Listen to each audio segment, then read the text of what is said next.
Aujourd'hui, on nous dit qu'en préparation de Noël, la repentance est le moyen de trouver Jésus.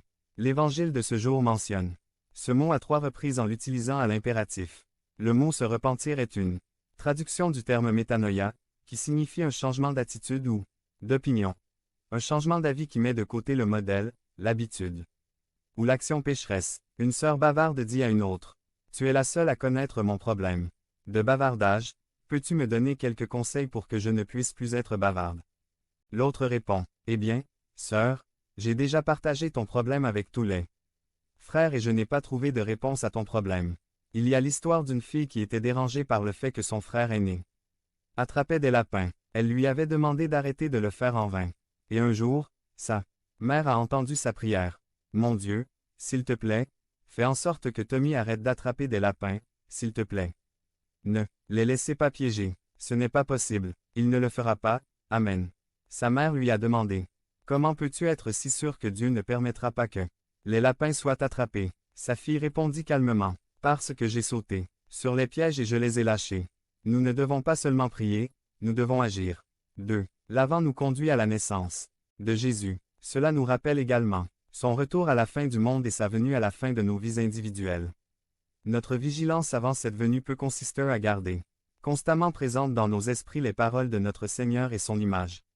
Plus nous lisons, réfléchissons et méditons sur ces idées positives, plus nous aurons remplacé les pensées négatives qui peuvent nous tourmenter.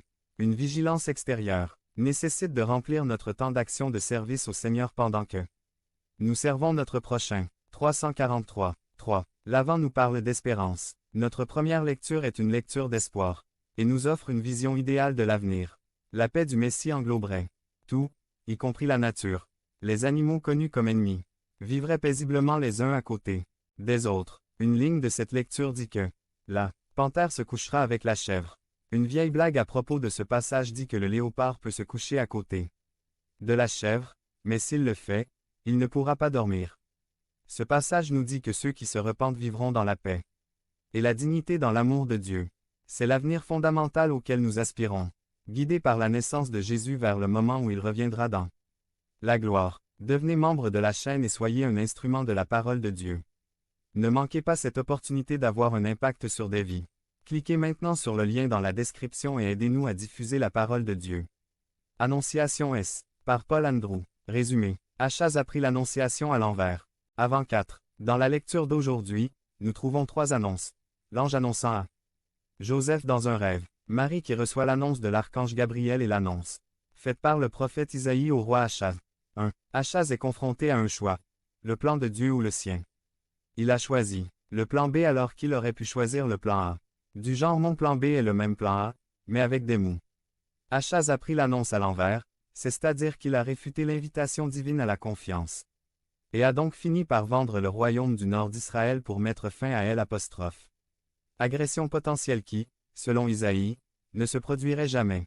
Achaz s'en est tenu à ce qu'il savait et a ignoré la prophétie selon laquelle Dieu serait avec lui, comme le signifie le nom Emmanuel. 2 Pierre 1, 19 dit: Nous avons la parole prophétique la plus certaine, ce qui signifie que la parole prophétique de Dieu est plus certaine que notre expérience humaine. La parole prophétique dit que, année après année, les années passent, et la seconde venue du Christ se rapproche de plus en plus. La parole prophétique dit que Dieu est avec vous comme Emmanuel. Achaz a ignoré cette parole prophétique. Parfois, nous faisons un mauvais choix.